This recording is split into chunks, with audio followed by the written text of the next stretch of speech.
Good evening. Welcome, everyone. It's great to see all of you here, and welcome to our guests who are joining us online.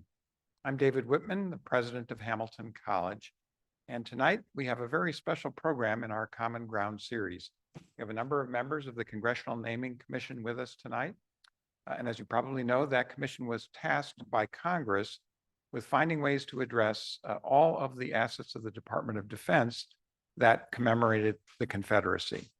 As you might imagine, that was an incredibly difficult and sensitive assignment.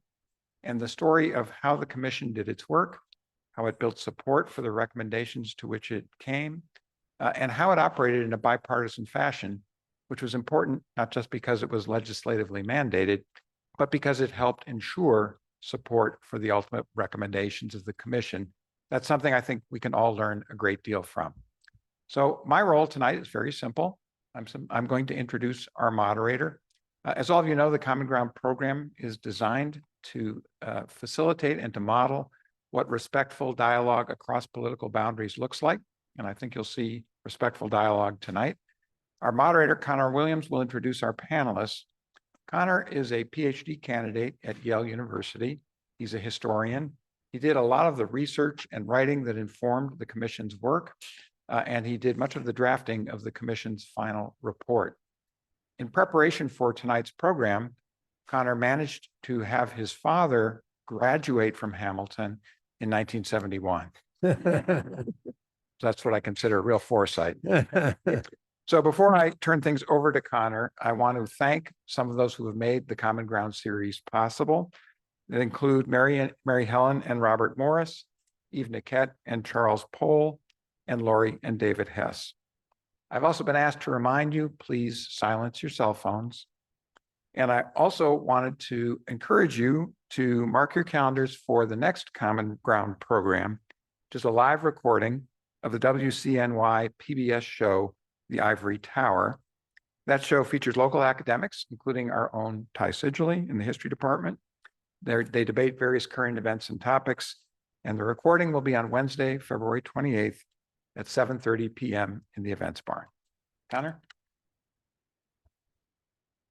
Thank you very much. And you can hear me okay? Also, in the 1990s, Hamilton partnered with Johns Hopkins University to have a program for middle school students every summer here. So I spent 2 years all around this campus, but they didn't let us into the chapel for probably good reasons. So thank you for the invitation to be in the big time now.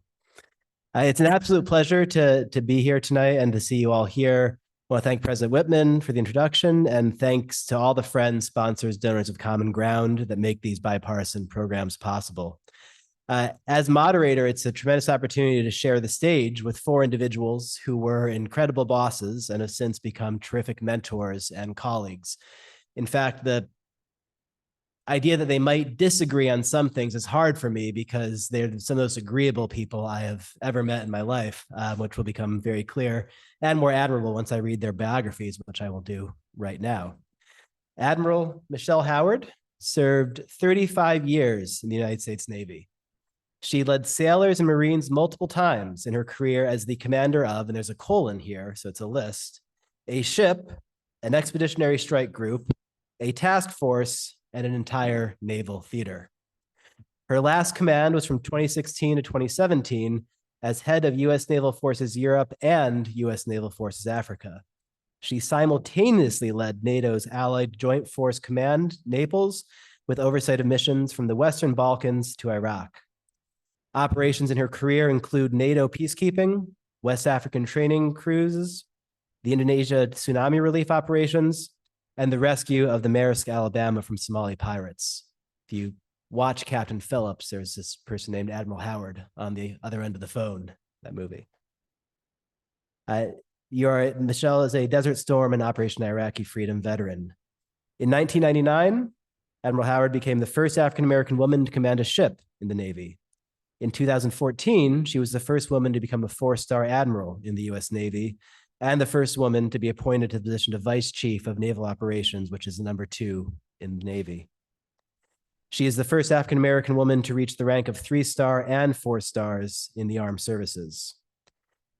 She also was a Shapiro visiting professor at the Elliott School of International Affairs, George Washington University. She teaches courses on cybersecurity and policy. She's on the board of directors for IBM. She's also on the board of directors for the Simpson Center and an advisory panel to the U.S. Institute of Peace. And Admiral Howard was the chair of the Naming Commission from March 2020 to October 2022.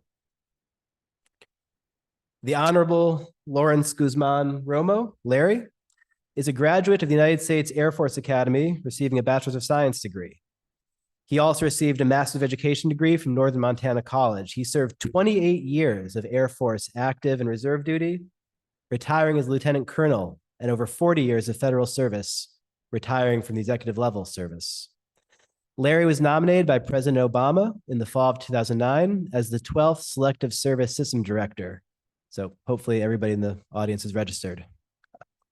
He served 7 years in this position, and he reported directly to the president. It was a Senate-confirmed presidential appointee position. He is also a former national commander of the American GI Forum of the United States and currently serves as its national legislative chair. He was congressionally appointed to the Naming Commission and facilitated the renaming of Fort Hood to Fort Cavazos, among others. He serves in the America 250 Military, Veterans, and Family Members Advisory Council. He's also a lifetime member of the American GI Forum and the American Legion and the Military Officers Association of America. Mr. Jerry Buchanan comes from Durant, Oklahoma. There's a theme here. Has been married to Ardmore, Oklahoman, Valda Buchanan, for 47 years, and now resides in Jenks, Oklahoma, just outside of Tulsa. Jerry is a private business owner and a civic leader in northeastern Oklahoma. He served in the military as a drill sergeant and was stationed at Fort Dix, New Jersey, and Fort Polk, Louisiana. He attended Southeastern Oklahoma State University and the University of Honolulu, was the president of Sigma Tau Gamma Fraternity and the president of Southeastern Oklahoma State University Fraternal Council, the President Club, and went on to create JC and Company Incorporated, a property investment business in Oklahoma. He has been recognized as a 2010 Distinguished Alumni from SOSU and served as the president of the Alumni Association and Foundation Board and the chairman of the Tulsa County Republican Party and Oklahoma's 1st District Vice Chair. He was also currently the governor appointed to Oklahoma State Election Board and other community leadership roles. He serves as a senior warden at his church to the Holy Spirit, the Episcopal, the Boy Scout Master and a Life Scout. He was 2007 Republican of the Year, Tulsa County Leadership Award, and a candidate for Oklahoma House District 67. Jerry and his wife have a family of 18, including 3 children and spouses, along with 10 grandchildren, and Jerry is a private pilot. He was appointed by the United States Senate Armed Services Committee to the Naming Commission. And Brigadier General Ty Sedgley is Professor Emeritus of History at West Point, where he taught for 2 decades, retiring and served in the U.S. Army for 36 years, retiring as a Brigadier General in 2020. He is visiting professor at Hamilton College, as well as a New America Fellow. In 2021, Secretary of Defense Lloyd Austin appointed Ty to the National Commission on Base Renaming. He served as the vice chair. Ty has published numerous books, articles, and videos on military history, including the award-winning West Point History of the Civil War. Ty graduated from Washington Lee University and holds a PhD from the Ohio State University. His memoir, Robert E. Lee and Me, A Southerner's Reckoning with the Myth of the Lost Cause, emerged as and continues to be a major force in the changing our nationwide discussions on Confederates and the Confederacy. Our format this evening is going to be pretty straightforward. I'm going to start by asking each commissioner 1 individual question for them alone. Then I'll ask 1 question to the entire panel. We will open it up to group audience questions about 45, 50 minutes in. As you formulate those questions, I do encourage you to think of questions that all the commissioners can answer as opposed to kind of 1 question for 1 person. We'll have students circulating with microphones at that time to make sure that everything can be recorded and heard from the live stream audience. Then we'll have some final thoughts and we'll conclude right at 9 o'clock. Before I do that, I do want to give a very brief introduction to the Naming Commission on which we all served and the bipartisan work that brings us here tonight. It's a story that involves the 2 constant themes in any historian's career, which is continuity and change, or in this case, change and continuity. Today, all the changes are quite evident, but just a few years ago, they were far, from inevitable. In fact, in 2015, after a white supremacist posed with the Confederate flag and then murdered 9 churchgoers in Charleston, Confederate symbols came down from state capitals, Confederate merchandise came off the shelves of Walmart and Kmart, came out of the digital databases of Amazon and Etsy, but the military still insisted on retaining its Confederate honors. The Army's Chief of Public Affairs addressed the issue in no uncertain terms. Confederate honoring installations like Fort Benning, Fort Hood, and Fort Bragg, he argued, were named, quote, in the spirit of reconciliation and not division. He elaborated that, quote, every Army installation is named for a soldier who holds a place in our military history. Accordingly, these historic names represent individuals, not causes or ideologies. Admittedly, this was slightly spurious reasoning. 3 of the 9 men whose names came off forts had never served a single day in the United States Army. Another resigned his commission directly after graduating from West Point. And as General Sedgley has pointed out, whatever one thinks of the Confederates, their cause, their righteousness of secession, the one thing Confederates did was they killed United States Army soldiers. And they killed many United States Army soldiers. Twice as many as the Nazis in real terms, 10 times as many on a per capita basis. And so having forts named after these was a strange logic. But after 2020, when anger of the deaths of George Floyd and many others sparked the largest protest in American history, that was destined to change. Congress at the time was in the process of writing the National Defense Authorization Act, the NDAA, for 2021. This is the act that funds the military every year, sets its purpose. The most recent one came in at, I think, $880 billion. It's the largest price tag Congress does on an annual basis. And in that, they added Section 370, which created the Naming Commission. That charge was simple, even if the challenge was enormous. The commissioners were to create a plan for, quote, assigning, which is a way of saying replacing, modifying, or removing of all names, symbols, displays, monuments, and paraphernalia, cocktail napkin,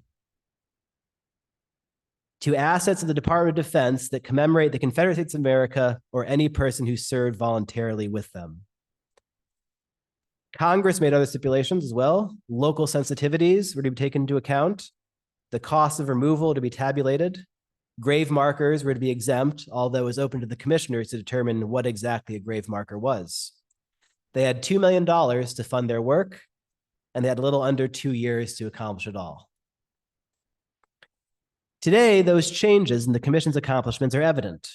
9 major Army installations have new names, honoring American heroes who showed all different kinds of courage, valor, sacrifice, service, and devotion of duty across rank, across time, across sex, race, and creed, and all across the globe. And as of January 1st, 2024, well more than 1,000 other commemorative items have changed as well. So that's the change. The continuity is a little bit less evident, but in many ways informs the heart of this panel. The Naming Commission had to overcome obstacles even before it existed, especially President Trump's veto. But that's where the bipartisan nature of this work began. In voting to override the presidential veto, bipartisan supermajorities of 81 senators and 322 representatives declared it was time to try to end Confederate commemorations. And 2 years later in 2022, with the midterm elections in full swing, about the same number, if not more, welcomed the Naming Commission's report, endorsed its recommendations, and greenlit the Defense Department to move out. In other words, during one of the most politically fractured eras in our history, dealing with some of the most hallowed grounds in our nation, and navigating some of the most turbulent waters of Americans' historical memories, the commissioners maintained and even grew bipartisan support to make major changes to our commemorative landscapes. They finished on time, under budget, and with unanimous agreement on all major recommendations. They returned $1.7 million to the American taxpayers and chose 9 new namesakes and 1 value that have been widely praised by both sides of the aisle, national and regional media, and our soldiers and the communities that support them. And I would argue, as I close, that the continuity of support was entirely because of how the commissioners stewarded the process so wisely and with such an emphasis on bipartisan consensus. They maintained their momentum throughout the process and enabled almost everyone to get on board with their recommendations. I took this job thinking I need a fake email and a dummy cell phone number, and it's since become the highlight of my resume. And that's continuity. And that's a big part of what I look forward to discussing tonight. So we'll get right into it. But first, if you don't mind, please join me in a round of applause and thanks to the commissioners for their service.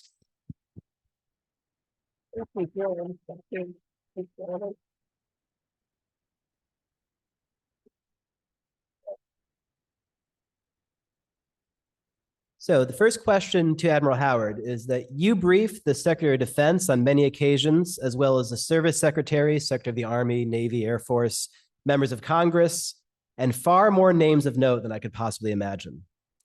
What kinds of strategies helped in those communications, and what did you find to be the greatest challenges?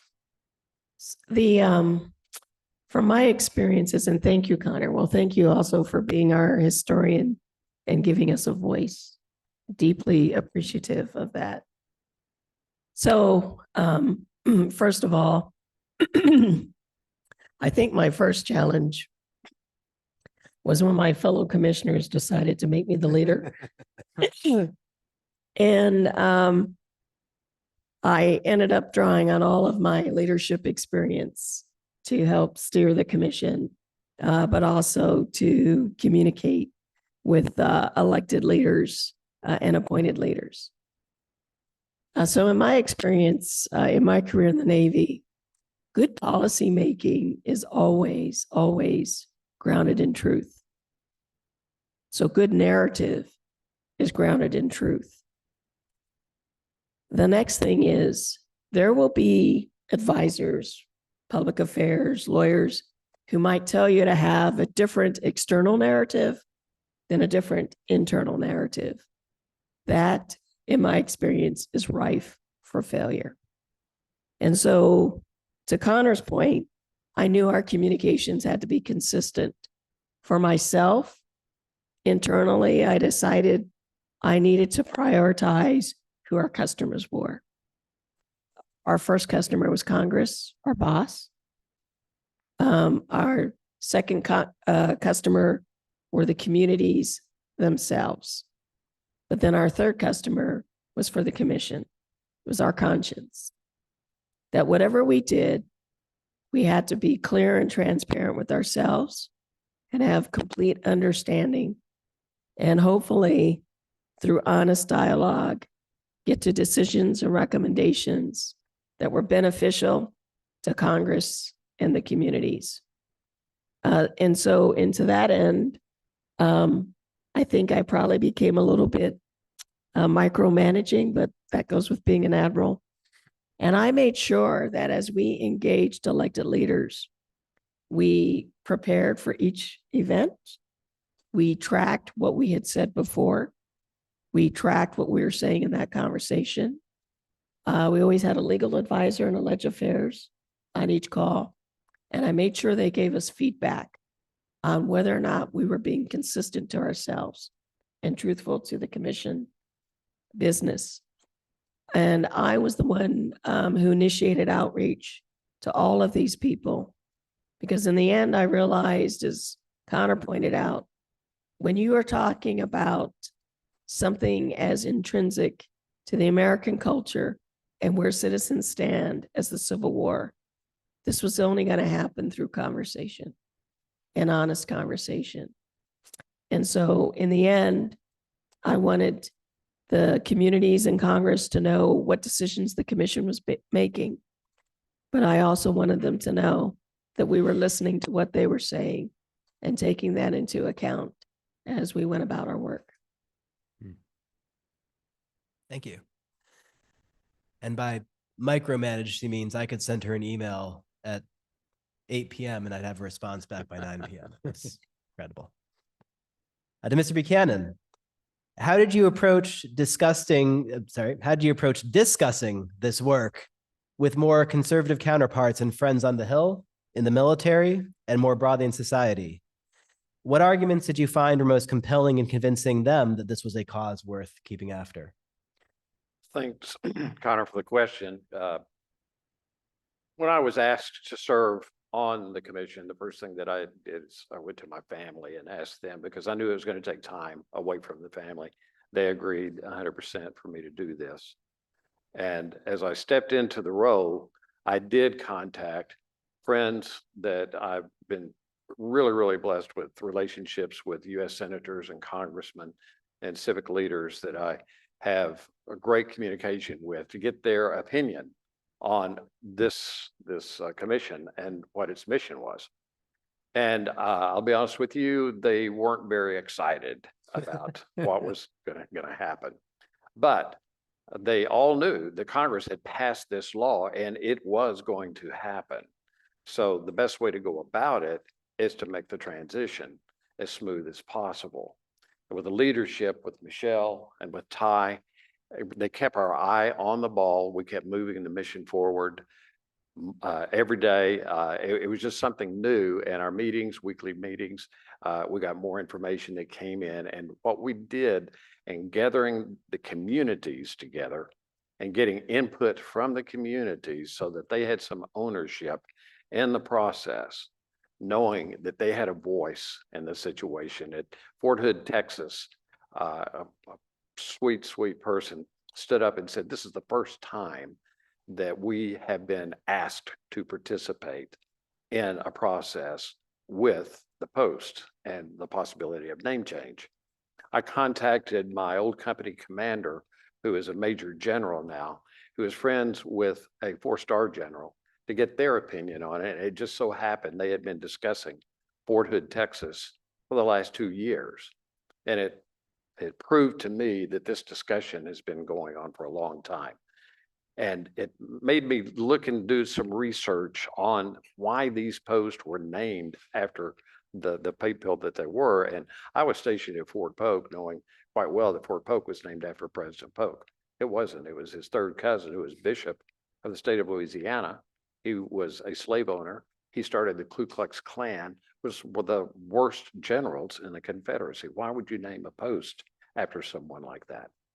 So that was my argument with folks that said, why are we doing this? And it was amazing how they came around and began to understand why the process was coming about and how it came about and why it should happen. Thank you.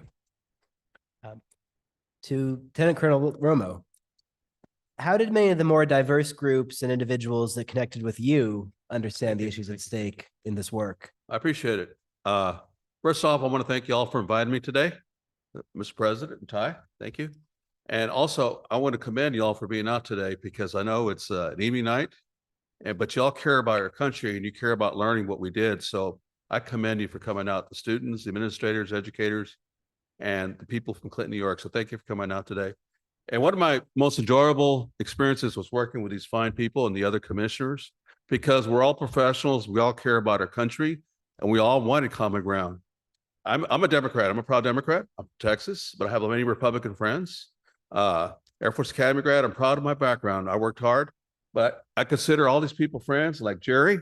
He's a Republican from Oklahoma, and we have a Texas rivalry, Oklahoma, but I call him a friend because we understood that we were there to do a mission, and we found common ground. We compromised, we talked things out, and that's what we could do in our country. But this was a golden opportunity when it came to diversity, because these military installations, not just the Army, but most of them didn't have any diversity. I found out that there was one local Army small installation named after Hispanic in California, but there was no women, no blacks, none of the minority groups. Now, there was an Air Force base named after an Asian American who was lost in one of the missions of the space shuttle. But it was an opportunity, and these bases are going to be named for us after we're long gone. They're going to be there. So it's important that we got it right. So I probably was the one that stood out more for diversity. So what I did was behind the scenes, they may not even know, I'd make some phone calls. I'd make sure we try to get diverse groups at the military installations, because it's important because sometimes at the base, it was easier because we have diversity in our military, but sometimes the Chamber of Commerce and the people the general invited, they didn't know who to call. So I kind of knew how to get the groups. So I would say you need to call these people at the public affairs office and try to get invited and stuff.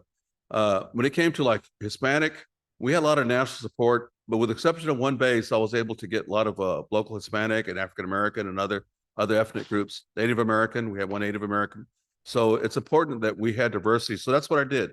I made sure that we had that because it was an opportunity to get women and minorities to be named on these bases. Thank you. Thank you. Incidentally, the handout that you all received, it says base name recommendations at the top because this is from our report, which was giving recommendations to Congress. But since this was published in 2022, Congress has accepted those. The Secretary of Defense heartily endorsed them, and every one of these changes has gone through now through elaborate renaming ceremonies. So these are the recommendations no longer. Reality. Yes. And lastly, General Sedgley, what were the advantages and limitations of approaching this work as a historian with well-known opinions and a tremendous book on Confederate commemoration in the military?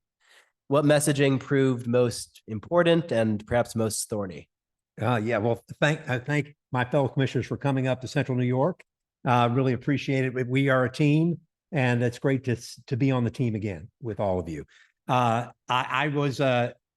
found out what the definition of a nanosecond was, and that was the time between when the Secretary of Defense Chief of Staff called me and asked me to serve on the commission, and I said yes.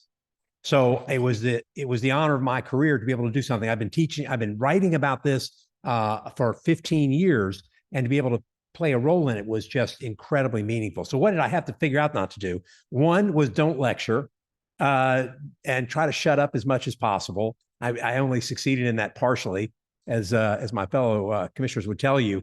But then when I got to the post, there were a couple of things that worked well. One was I always got the question, you're changing history. You're changing history. And my answer to that is no, we're not changing history. At West Point every year, or at Professor Isserman's class, he is going to teach the Battle of Gettysburg. And every year, Pickett's going to charge, and every year, Lee's going to lose. That's going to happen every year. It's not going to change. That's history.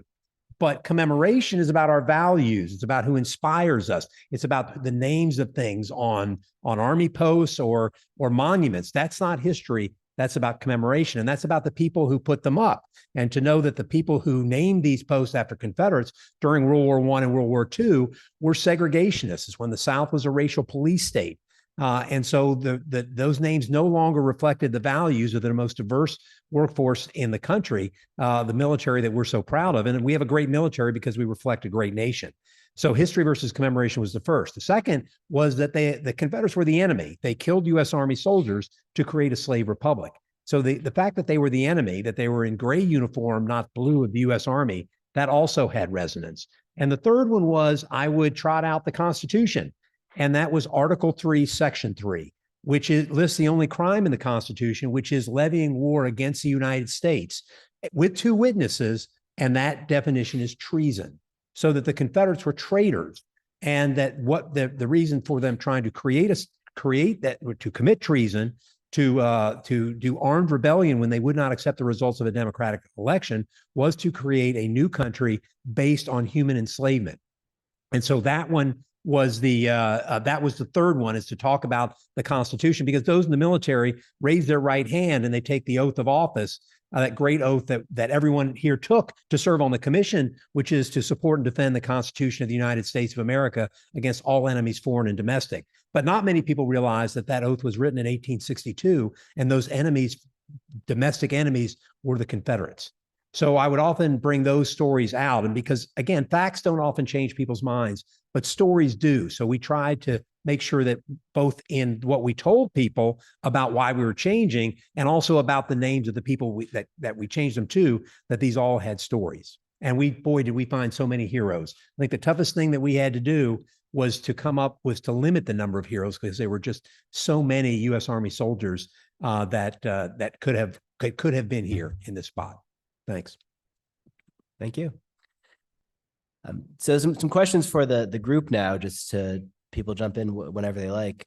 One of the things we guard against in history is creeping determinism, the idea that after something's happened, it's a success. It was always going to be a success. We have to go back to what things were like in March of 2021 when the commission started. And that's why I want to go to. I joined the commission about 3 months after you all got up and running. And by running, I mean really running. To a newcomer like me 3 months in, it was already a well-oiled, highly effective, incredibly respectful, charmingly cordial, and deeply thinking group of leaders working together on behalf of the country in great bipartisan fashion. Not only that, every meeting we had, all 4 time zones were represented. So we had to, get 4 time zones to schedule. We had commissioners who would say things like, sorry, I'm at the airport. I got to sign off 15 minutes early. And then we'd check the news the next day, and there they were next to President Zelensky in Kyiv. And they were indeed at the airport. We had, so the big question is just what were some of the early discussions and actions you took in March and April when all 8 of you were windows in a Zoom room, the middle of the pandemic, to get this group of 8 started towards working on all those bipartisan successes? I think that first meeting we had a great conversation, and every commissioner is a leader in their own right, and the folks not here, especially Congressman Scott, Dr. Shockey, General Bostic. We all knew when we not only needed to organize ourselves, all of us are from hierarchical organizations, and we said we got to have a leader and an alternate. And so we organized ourselves. And it's interesting because since then I've read I was appointed, and I'm like, no, it's a democracy. I was actually elected by a vote of 7-1 to be the commissioner. There was trepidation. The Department of Defense already had letters before we even took the oath, railing against us as we decided the process would include visits. There was concern not just about COVID, how we were going to work our way through COVID and visiting bases, but security concerns. There was an intense dialogue over media presence.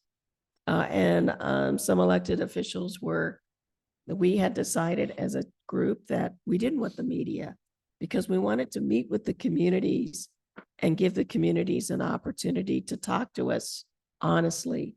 And if they wanted to vent, they weren't going to do that if there were cameras there or reporters there. And that, to me, was part of the listening that we needed to do. And so just getting to a point where we were organized, getting the right people in the room to provide us briefings, then that gave us a sense of not just the legal task, but that we had to build really a multiple schedule of different tasking of how to get to the end, starting with how do we listen to the communities? How do we get to name selections? And it's out of those early conversations that we came up with decisions that we needed a website to solicit national names. We decided exactly what is a visit. Is it 2 commissioners? Is it 4 commissioners? And then we realized, because this commission was appointed from the executive branch and the congressional branch, that a visit had to have representatives from both sides. Otherwise, we probably would not be executing in a bipartisan manner the will of Congress. So the level of detail was pretty important, but it also, I think, set us on a good footing to move out. So I'll stop there. I was want to keep the idea of the website because I thought it was We important nicknamed it the that we Larry have Romo that we had website. grassroots, because it's important. Not everybody, people want to have input, and it's important that you listen to everybody's input. So we try to optimize the input we got, and we got Connor, what, about 10,000? We got quite a few. No, 30. 33,000 recommendations. 33,000 recommendations is essential that everybody has input, because this is the United States of America, and not everybody, has time to write the base or whatever, but they can go online and do that. So that was a very essential thing that we had to do. And also, it was important that we got the word out at the basis. So we worked with the basis media, we with all the different assets at the base, the Chamber of Commerce and stuff, because we want to make sure we got the word out that, hey, we're here. We want you to help us out. And a lot of the chambers, like at Fort Hood, the Central Texas Defense Alliance, which is a chamber for now it's Fort Cavazos. They actually did a survey after a while, and Cavazos was first, and then Benavides was second, and then Central Texas or something like that was third. And it was important that we got the word out as much as possible, because we want to make sure that we got the input and nobody in the United States could complain, hey, we didn't have any input. It's important that we listen to the people. All the basics are good, with exception of maybe one that could have done a little bit better, but other than that, we did real well. All of us were appointed by different, well, not all different. I was personally appointed by the Senate Arms Service Committee, Arms Committee, former chairman and ranking member. And Michelle, you were appointed, Secretary of Defense. and Ty Secretary of Defense. and Larry. I was appointed by Adam Smith. He was at that time, he was the chairman of the House Armed Services Committee, Congressman you go. Smith. So we had opportunity to converse with those that appointed us to find out what was on their mind. But the important thing, and Larry hit on this and Michelle, about going to the communities and talking with the people in the community. And for example, the Department of Transportation with the areas, the expenses that they would have with removing signs and putting new signs, the local banks, the local laundromat, the local car dealerships, and changing their names from Larry using Fort Hood.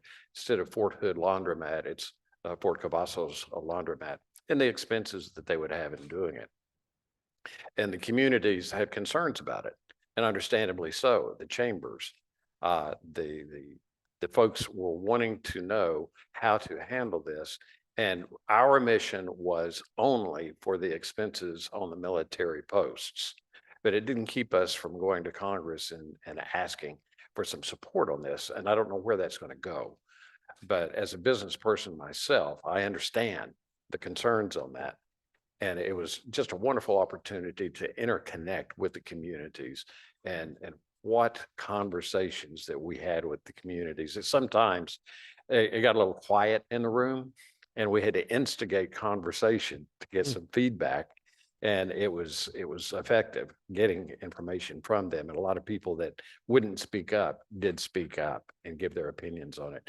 And it helped us immensely on making our recommendations as they began to come up with names that they already knew in the back of their mind that they would like to see it happen, but putting it out to us. And it helped make our decision for recommendation a lot easier. I think for me, I learned a couple of things. One, we started without a staff. And so we were all volunteers and have had day jobs. So we needed a staff, and hiring a staff was incredibly difficult. And part of it was a constitutional problem. And I didn't understand this at the time, but laws are written, and this may shock you too. Sometimes Congress doesn't write laws very well. This was one of those times. So we had 4 members from the legislative branch, 4 members from the executive branch. And so who is going to be counsel, the lawyer for that group? And we didn't care where it came from, but we could not hire counsel. The Department of Defense said, no, you can't hire it with our money. The legislative branch, Congress, said, no, you can't hire it with our money. And yet, so we were without it. We got some great early help from Senator Doug Jones, who was a friend who gave us his from pro bono work from their law firm of Aaron Fox, a great law firm in DC. But it took us such a long time to get counsel that it finally took a Congress, the Congressional Black Caucus, and members of the House Armed Services Committee, the Republicans, to write a letter to the Secretary of Defense, who then really got angry at the Army for not supporting us. But trying to get staff was very difficult. But we were very lucky, I think, in getting really incredible staff, from Connor to our lawyers to public affairs officials to someone to help us manage this, both from service members, from civilians, and from hires. So I think the most important, one of the most important early things we did was trying to get our staff. Well, and so this was one where Congress authorized our existence, but didn't appropriate. So within our first few meetings, the Department of Army is saying, well, yeah, you're allowed $2 million, but the bank account is actually zero right now. And so then it literally took conversations with the Hill to get to the point where they say, well, no, there's certain funding that the Department of Army has. You have authorization from the SecDef. You need to notify the Hill to let the Army ask to use this money to support the commission. And literally that took Took it. 4 weeks. Yeah. 4 weeks. And so as we were organizing ourselves, there was an amazing number of legal mind traps that were, and we were on a set timeline based in law. So just as Larry said, we agreed we wanted a website, but then it was almost 6 months of contracting through the GSA to get the website set up. And at that point, you're like, oh my gosh, we're almost too late to gather the opinion of the American public. What Larry didn't say is we did get 33,000 suggestions. A number of them were about what the commission could do with itself. They were not constructive suggestions. And then there were some suggestions, I think they were sincere. But I realized we had to be careful in our language, so if you're among the 9 people who suggested Britney Spears as a base, thank you, but she did not serve in the military. So that's probably not a good choice. That, and of all the odd things, one of the most popular names for a base in the South was General Sherman In Georgia. in Georgia. Yes. And I thought, my goodness, the American citizens have a sense of humor. That is, and I just said, hey, the answer is he's not from Georgia. Not a good pick. So I would say, one of the things Connor mentioned is we were well running. But one of the reasons we were well running is we were honest with each other, but also respectful. Yeah. And I will tell you, maybe it's an occupational hazard of being an admiral, but really I have a short temper and a sense of urgency about everything. And I know there were times in meetings where the conversations were hard, but I like to think of myself as adult enough and considerate enough of my fellow commissioners that when those days happened, I took the time right then and there to apologize to that member if I thought I was out of line. That we have to remember our differences in opinion should not overcome our one opinion that mattered the most, that we wanted to get to names that best represented and reflected America. One thing I did was I tried to, again, optimize diversity and try to be creative because, like I said, we didn't have any women. And one thing that surprised me was, and I'm not going to mention any names, there were some senior women officers that were retired. I tried to get more women, and at one base we had some couple of names of women. And I said, "Would you support this woman? Who probably deserves a base name?" So no, I'd rather have this person they got. And I said, "Okay," that kind of surprised me a little bit. So I guess gender didn't really matter with some of the women about that. That quite surprised me a little bit. But we optimized. I don't know if we're going to specifics, but it was my idea, and then the Admiral approved it, was to have a hyphenated name at Fort, for example, at Old Fort Lee, which is Greg Adams. Charity Early Adams was before her time. She was a World War II veteran, all-black WAC unit who ran the postal service in Europe during the war, the European theater. I mean, that's amazing. She made all the way up to Lieutenant Colonel. And Arthur Gregg was the first African-American to be a Lieutenant General. He came in around 48 in the Army as a second lieutenant. He was stationed there at Fort Lee. The Officers Club, they wouldn't allow blacks in there. And now the Officers Club, where we had our ceremony for renaming, it's named after him. And he's 95 years old. And he's still alive. And he came to the club, and it's named after him. They have his picture and Early Adams. And it was great seeing their descendants there. They were real tickle pink, and the whole base was real happy about that. So I'm real happy because the Army Women's Museum is there. So it's appropriate to have Greg Adams. Thank you.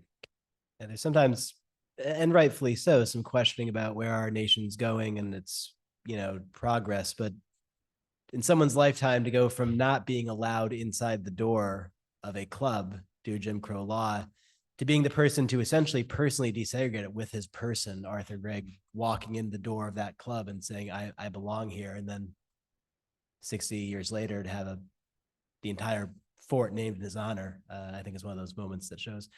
You kind of got to the next question already, so I'll maybe try to bridge it a little bit, and then I want to hear from the audience. But the way that we got from 35,000 down to 9 ultimately is a lot of people made the same name. Some people called MacArthur with an MAC, MC, but they're talking about the same General MacArthur. So we had about 3,500, 4,000 unique names, that is actual suggestions that weren't Britney Spears. Or my personal favorite was Fort Will and Kate, referring to the English royals, because they could, quote, win any charm offensive, end quote. But the behind the scenes way is we really took note of where these recommendations came from. We heard recommendations from enlisted soldiers, from officers, from Army civilians, from local communities, from members of Congress. Direct letters. I got mailed to me, courtesy of DC, paper copies of like notebook paper someone had written with pencil about, please consider this name, and the website. And we kind of realized, if you take those 6 or 7 streams and they're all independently of each other recommending somebody, the same person, that's someone who resonates with a lot of Americans. So we tabulated those, and then a bunch of historians and I got in a room and said, of these, who do we think really has a truly inspiring story that's totally unique? We had about 90 of those, and we gave those to the commissioners, and then they widowed down the rest. We went back to the bases and we said, we're thinking of these 10 names for your installation, and they gave us feedback on those 10 names. But ultimately, as General Sedgley said, this list could look 80 other ways. I mean, there is a lot of names of very deserving people who were not selected. So as you looked at kind of these heroic stories, what struck you most about the candidates that ultimately emerged as your top recommendations, or even as the last unchosen finalists? What kind of heroism most resonated with you and has since resonated with bipartisan groups of Americans? I'll start. When we were going through the selection process, there were some things that jumped out to us. So Larry, for example, pointed out at that point, no base had ever been named after a woman, but no base had ever been named after an enlisted person. And then when we thought about the history of our armed forces, we had never actually recognized the spouses and the family members who support us as we go about our business. And so in some cases, and thank goodness Larry said, it's okay to hyphenate if we want, it's our rules, we're the commission. For me, when Hal and Julia Moore's name came up, and that was sent to us by their son, who served in the Army himself, and by his classmates at West Point, they were the ones who suggested this should not just be named for Hal Moore, but for my mother, Julia Moore, whose work on behalf of the spouses and her courageousness in personally getting the Army Casualty Control notification process changed, and making sure that when a soldier died in combat, it wasn't a cab driver coming to the door to tell someone their husband had just been killed, that there was a support group that went there. And years later, the Army recognized her with an ombudsman award that's named after her. This is a Army general whose family defines truly the character of our armed forces. This couple is buried at Fort Moore. They are buried there because Julia Moore said, these are our sons and these are our brothers. You cannot see any other level of sacrifice from a family member than her. So it's not the fact she's a woman, but because she courageously supported this country as much as her husband did.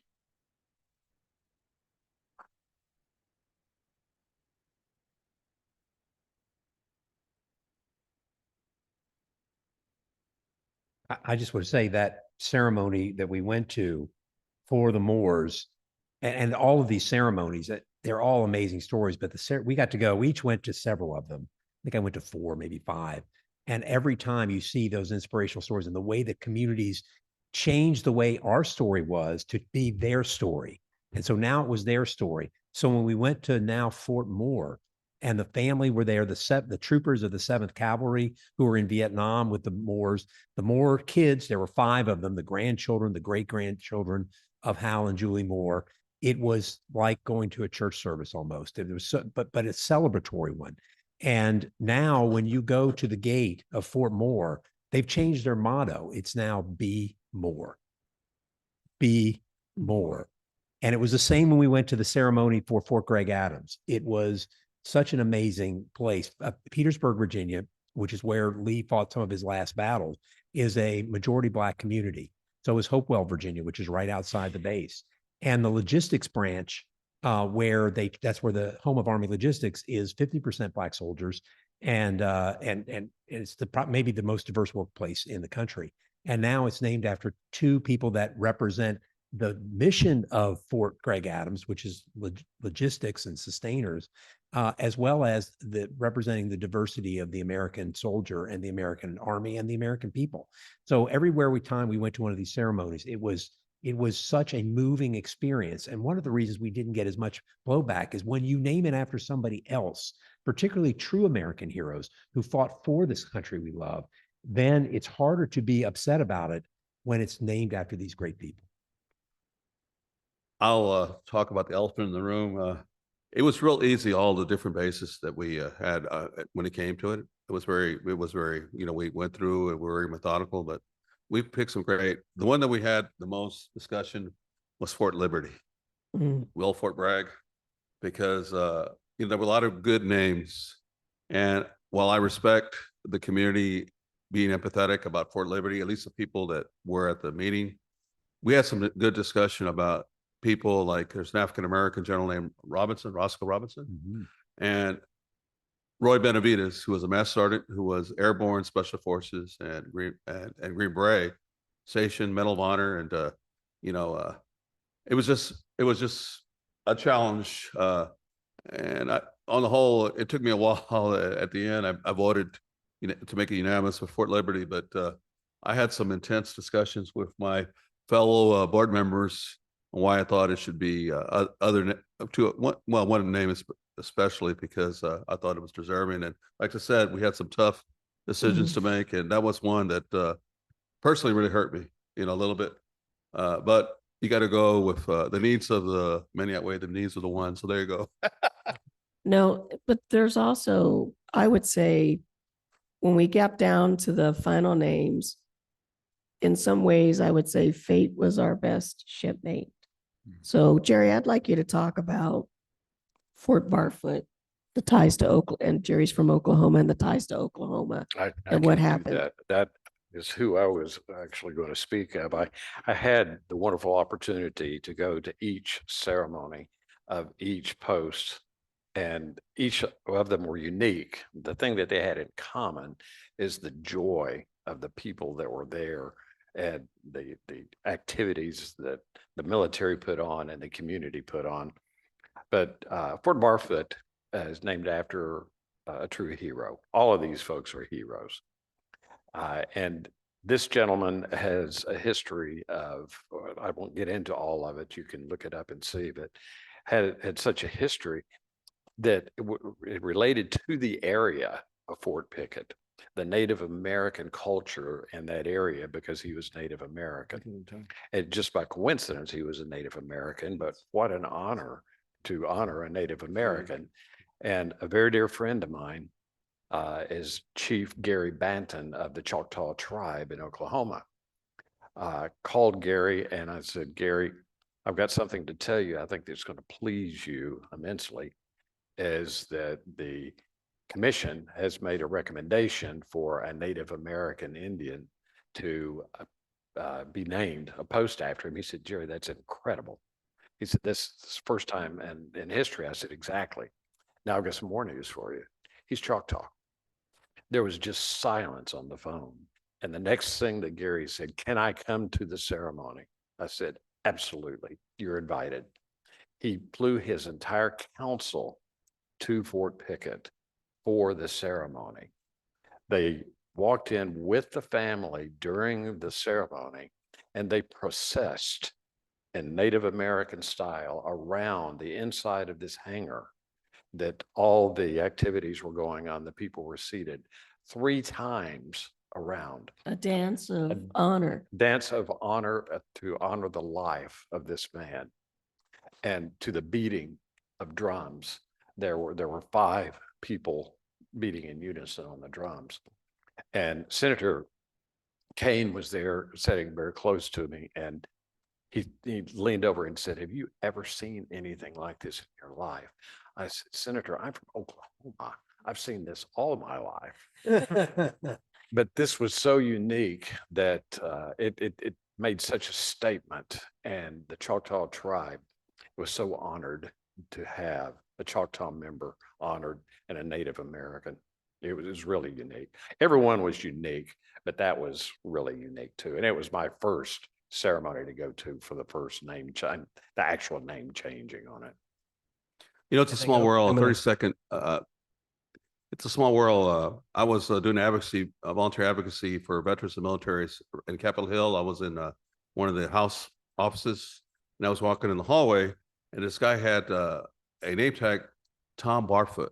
So I go up to him and said, "Oh, you relate to Man Barfoot from Fort Barfoot?" I said, "That's my dad." So Tom Barfoot retired from he was a helicopter pilot in Vietnam, and they're part of the dust-off crews who rescued a lot of people during the war. They're trying to get a Congressional Gold Medal. So my advocacy group, the American GF Forum, signed a letter to help them out. But it's a small world, so we had a lot of pictures. He was tickled pink about me being in the Naming Commission. So I was really proud to meet Tom Barfoot. Thank you. Yeah, thank you. I had one more question about some of the more tense moments that the commissioners encountered, but I'd love to hear from the audience right now with questions you have for this panel. So there are students who have microphones, and as you're called, please do wait till the microphone's to you so that people watching the live stream and recording can hear you. And as always, ideally questions are relatively short and to the point. So thank you. One in the, yep. Hi, and thank you very much for your presentation. I really enjoyed it. As you suggest, I was interested in hearing about a particularly tense moment of compromise and how you reached compromise when 2 or more of you were at opposite positions in discussion. Can I address that? Yeah. The gentleman that appointed me to the commission is extremely conservative. He worked on a committee with another senator that's extremely liberal. This was on the Infrastructure and Transportation Committee, and they butted heads every day in meetings over issues and items. And on the side, they were extremely dear friends. And when 5 o'clock came, they were back to friends. They never were not friends, but they had differences of opinions. But something that they did that was so unique is they came together for the good of their committee, for the mission of their committee. Even though they were on opposite sides of the fence, they reached across the table, both of them, and made sure that their mission was accomplished.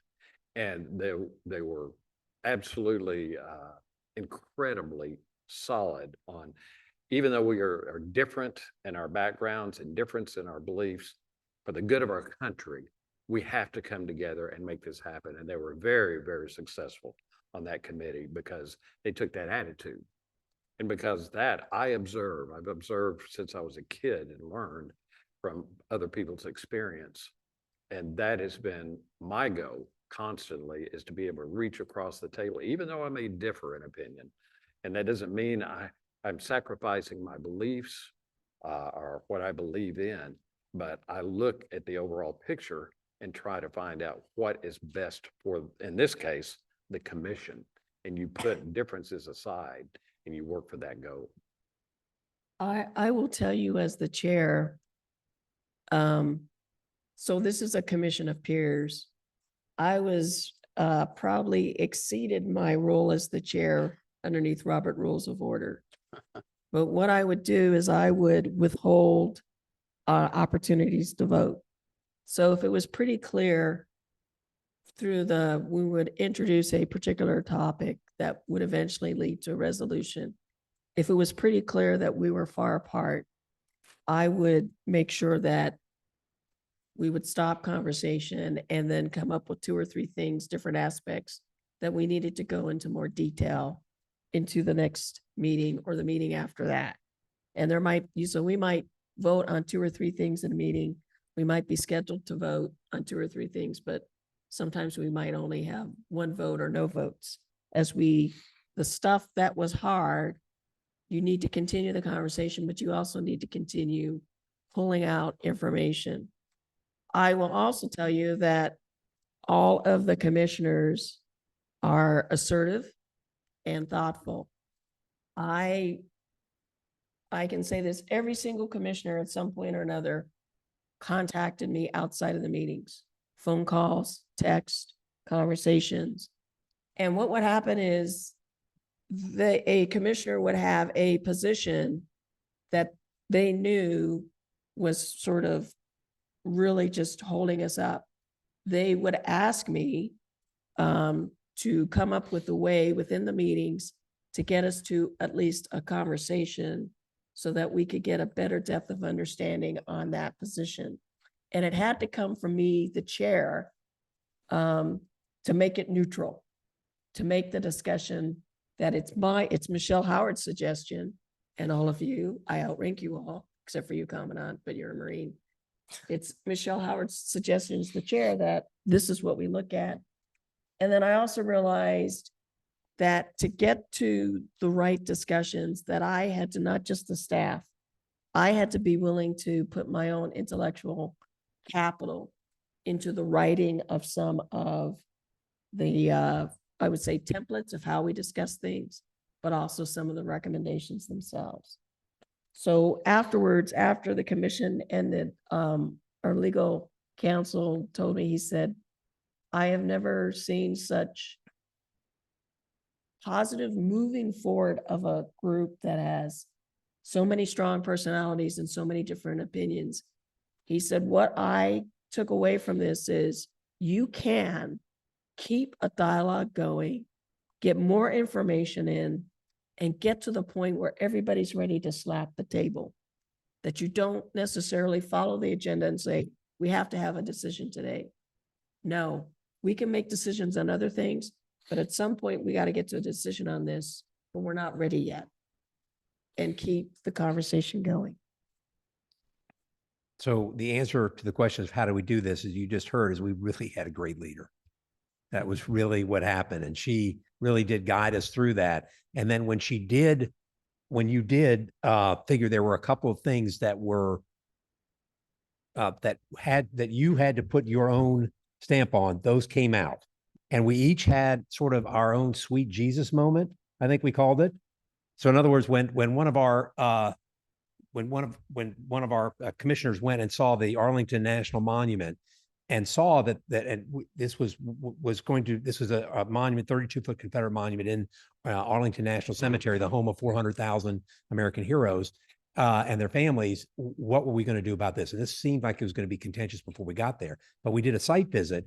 And when one of our commissioners looked at it, she went, sweet Jesus, the worst thing I've ever seen, because there's an overweight enslaved woman with a tear in her eye, cradling the baby of her enslaver to show that the enslaved supported, it was a pro-slavery monument. And it wasn't possible to see that until you actually saw it. And I think another one was at West Point, Admiral.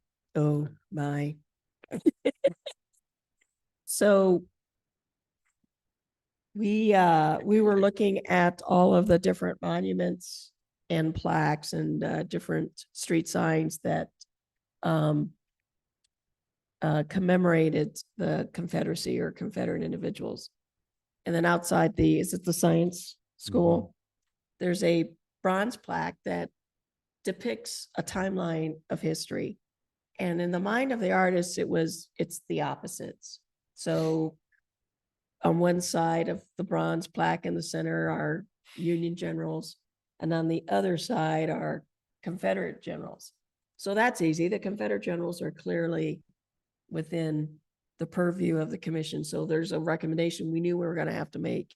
But as we're looking at the plaque, on the plaque was a large disc the size of a dinner plate that commemorated the KKK on this building at West Point. And when I briefed the congressional staff on it, what's the word they used? Gobsmacked. It was hard to imagine that in this day and age, there would have been a plaque honoring a group like the KKK on a military installation. It was contradictory. You had an African-American superintendent at the time. Yes. Oh, yeah. I don't know if he knew about the plaque. So one of the things we had to be thoughtful about is the law told us very succinctly what we were about. Well, the KKK, if you're thoughtful about it, it was not within the remit of the commission. And so we decided there's going to be things that aren't necessarily in the remit of the commission, such as how do you account for the businesses outside the base who might want to change their name, and said we owe it to Department of Defense to make them aware of these issues. And we cannot make a recommendation, but we can encourage them in Congress to address these issues. And so that ended up being we were clear. We know this isn't within the remit of the commission, but obviously it's egregious enough that we are obligated to notify leadership of its existence. And we highly, highly, highly encourage you to address this issue. And addressed it was. And addressed it was. It went away. It's no longer there. It's amazing. My wife and I lived on Lee Road by Lee Gate and Lee Housing Area by Lee Child Development Center at West Point. Raised our kids there, and that is now gone. So Grant Road is there, and they're changing the name of Lee Barracks. So I've been around to many of these places since then, and it is amazing to see that the 1,111 things that we identified, every one of them is gone. I want to just follow up in your question about opposite ends of the spectrum, so to speak. Congress could learn from this commission. It's about civil discourse.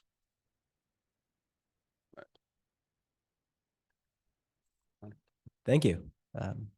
Next question.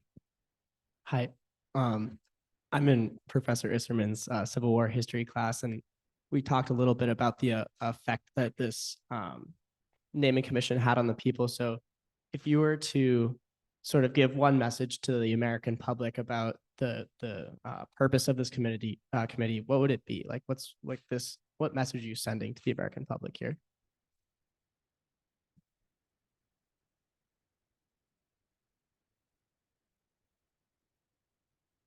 So on the back of this piece of paper, Connor thoughtfully published a message, and I signed it, but I wrote it. I wrote this. This was not staff work. We were in deep conversation about how to bring out the names. And our public affairs had suggested to me what was excellent work, but not correct. He was using language like diversity, recognition of and I was, no. First of all, Ty points out that the commission had for generals and admirals and civilians from the different political spectrum. But what I think about is 6 of the 8 commissioners are veterans. Veterans, not just civilians, but served their country honorably. And then 2 of our commissioners have served the public sector. This is about the values of our country. This list is not about diversity. It is about a group of people who reflect our armed forces and the way they look, the way they have always looked, but reflect the heroes of our armed forces and the heroes of those who have supported our armed forces. And that we as citizens, these are people we should feel proud about. I should be inspired by. Whether or not we're in the military, if you're from Texas, General Cavazos is from Texas. His family came to Texas before it was a republic. His family has owned land in the Texas area since the 1700s. They just happen to be Hispanic. But that man is a war hero through 2 wars, Korean War and Vietnam. And so their characteristics are incidental to their greatness. But we have to have a group that reflects all of us, the us in the United States. And that's what we have today. I'm very proud of that. And I think every American can be very proud of that. I think one thing that's important is, and in the Air Force, they use this service before self. And all these commissioners believe in service before self. All these people that we name are service before self. As far as I'm concerned, all the people that are here that are attending are service before self, because you want to learn about what the commission did. You want to learn how we're productive, how we should be emulated with Congress, like I said, because that's service before self. We need to have people in public service and private service, for that matter, or service before self. We're volunteer consultants. We didn't get paid a salary. You know, they paid us for the trips, TDY, you know, to offset the cost to fly, but we care about our country. We cared about doing this right. And that's what you all should do. You young people, you have to learn from the slightly older people here. You know, mentorship, it's important. And y'all are Generation Z, and it's up to y'all to make sure that you keep us in check, because y'all have the voting power coming up. And we got to make sure that we have people. I'm not gonna tell you how to vote, but we need to have people in the right that are willing to compromise. And that's the problem of our country now. We have people, it's my way or the highway, and you can't be that way. I've never been that way. I can tell you, Jerry Buchanan's not that way. I'm not that way. You got to work together.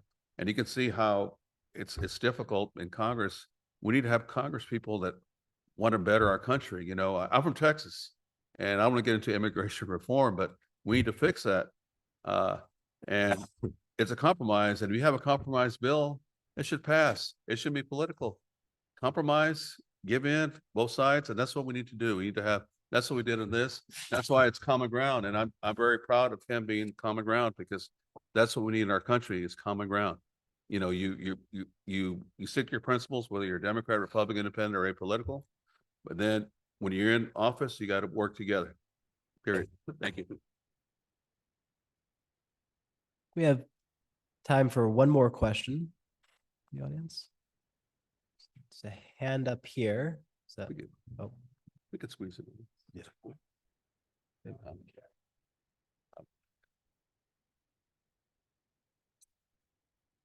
We maybe 2 more questions. Maybe we can hear both questions and then answer them kind of in tandem. So. Hi.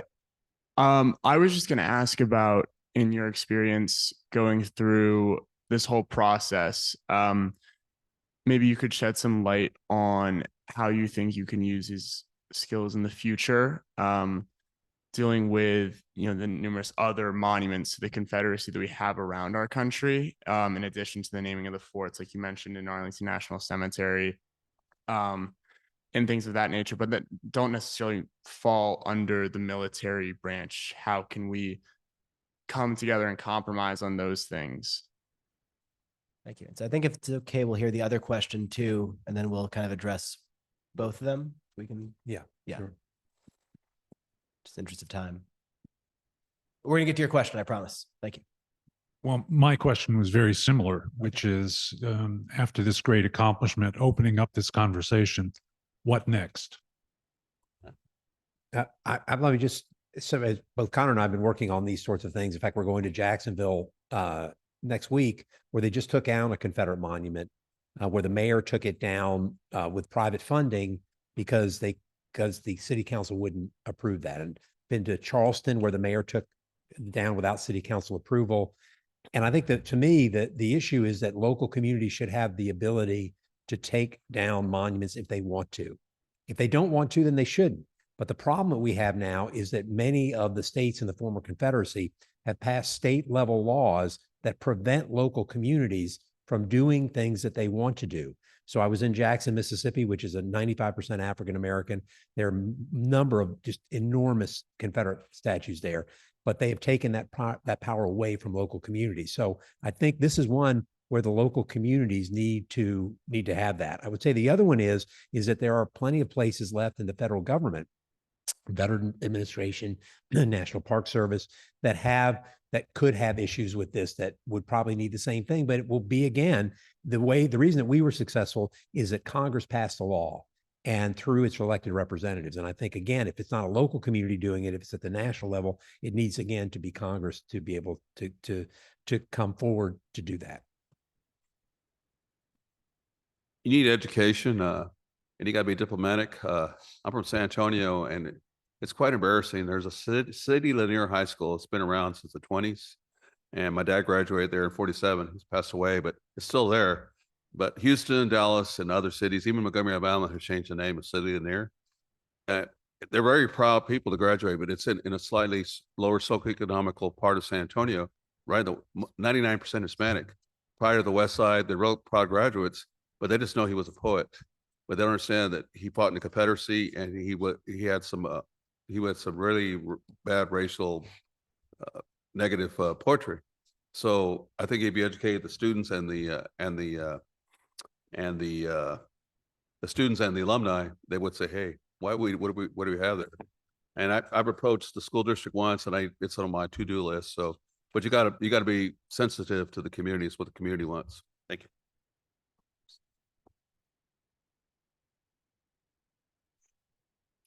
Michelle and I were just discussing some of the details and felt that important to relate to you some of the things that are somewhat related to common ground. I was asked to address a group in Oklahoma. It's called Braver Angels. And Braver Angels is comprised of civic leaders, community leaders, pastors, mayors, city council, county commissioners, state representatives, state senators that have different points of view politically, from conservative to liberal, that have sat down together to try to understand the other's point of view, not necessarily to concess their beliefs or to try to change their beliefs or try to change the other person's belief, but to open up why they feel the way that they do, so that you can understand why a person that is more liberal feels the way they feel and a person that is more conservative feels the way they do. And it was very revealing talking with these folks, how much they appreciate the fact that it gives them the opportunity to understand, again, with civil discourse, what that person is thinking and why they think that way. Because we all think a certain way, and we all need to respect the other person's way of thinking. Doesn't mean that you necessarily have to agree, but to try to understand why they feel that way. And they asked me to address this group because they knew I was on this commission, and they saw the success of our commission, of how we work together for the common goal. So from my perspective, I think all of the commissioners have been asked to speak to media or various forums about our work. And And, normally there is a sense of astonishment that it was as quiet as it was when we finally rolled out, which to me is a sign of success and acceptance. So I've talked to groups as various as the Truman Library, Presidential Truman Library, and the 100 Black Men of the greater Orlando area. So part of it is, for me, I was grateful that our work was done. But to your question, if we're not willing to talk about how we did it, why it worked, and why we think we were successful, people can't learn from it. We also made sure that all of our work, all of our minutes were archived. And so that any future historian or any person today who wants to work on a tough topic and look at reconciliation and discourse, it will, hopefully with soon be available to the general public of how we created this process and how we went about talking with Americans about who we are and who we need to be.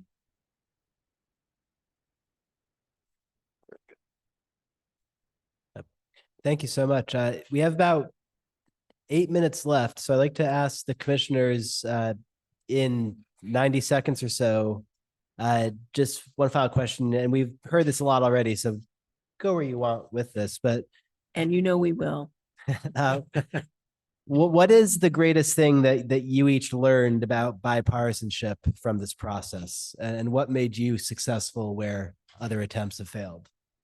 Go ahead, Jerry.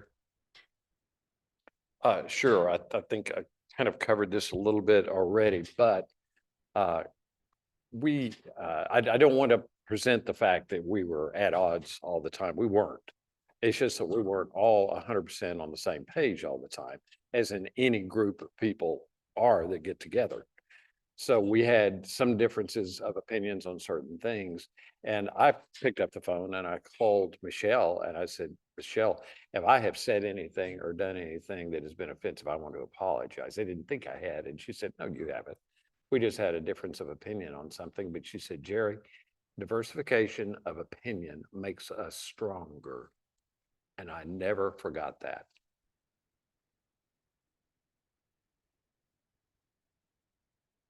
I'm an old Star Trek fan, and Spock always said that needs of the many outweigh the needs of the one. And that's important. So all of y'all are leaders in your own right, and I encourage you to be bipartisan, whatever your values are. But you'll have to work, get the right people that want to compromise, because it can't be my way, the highway of this country. We got to support democracy. Democracy is about working together, engaging for the greater good of our country, the greater good of your school, New York, the county. And that's what's important, because we are the United States of America, and we've got to remember that. Thank you. And I'll let Admiral Howard go last, but I would go a little bit different, and that is just the hope that this process gave me. And I've been writing about what I thought was something wrong in the Confederate commemoration in our military, which did not reflect the values of the military that I served in and that I loved. And so I wrote, I had retired from the Army, and partly to I could have the freedom that I have here at Hamilton College to be able to write freely about what I saw as this problem. So I wrote op-eds, I wrote a book, and did everything I could to try to draw attention to this, never thinking that there would be a possibility that I could be a part of it or that any of this would change. And yet it changed so fast. You would think that nothing would change, and yet it seems like in a blink, everything changed, at least on this in the military. And I finished the book that I wrote in December or November of 2019. It was published in January of 2021. And the polemic that I wrote was about these things. And yet now 90% of the things that I wrote about have been changed. It's remarkable. It shows you that the American people can change. You don't know when that change is going to come, but when that opportunity comes, you need to grab it and make sure it works. And I think that's what I'm so proud to be part of this commission, is because we made that law work. For me, I relearned a lesson. I was hesitant when I was called by the Secretary of Defense to be appointed to the commission. And I think one of our fellow commissioners said it pretty well. He said, when the Secretary of Defense calls you and asks you to take on a job like this, your initial response is, Mr. Secretary, I'll do anything for you, but could it be something else? I mean, I was keenly aware of the fractious nature of what was going on in various states, how divided our country was, and how angry many of our citizens are. So I did not think maybe it was the right job for me. The lesson I relearned is, while I was talking to the secretary, words from Congresswoman Barbara Jordan came back to me. And when I was a little girl, she was like my number one hero. This African-American woman who's elected to Congress and the first African-American person from that part of the country since Reconstruction. And one of the great orators of my lifetime. And she said something like this: this country cannot change and you cannot get to equality unless it is the willingness of all of us to work for the common good. And that's when I said yes.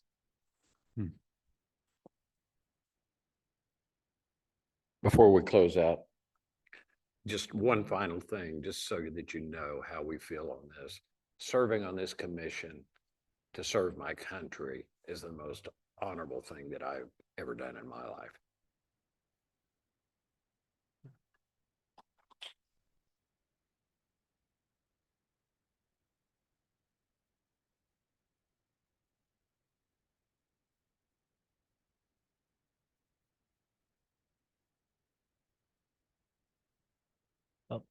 Thank you so much to our panelists, to Mr. Buchanan, Lieutenant Colonel Romo, Brigadier General Sedgley, Admiral Howard.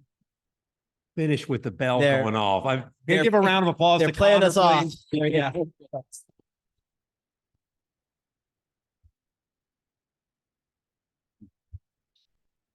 That's not Yep. for whom Well the done. bell tolls. It tolls for thee. And no man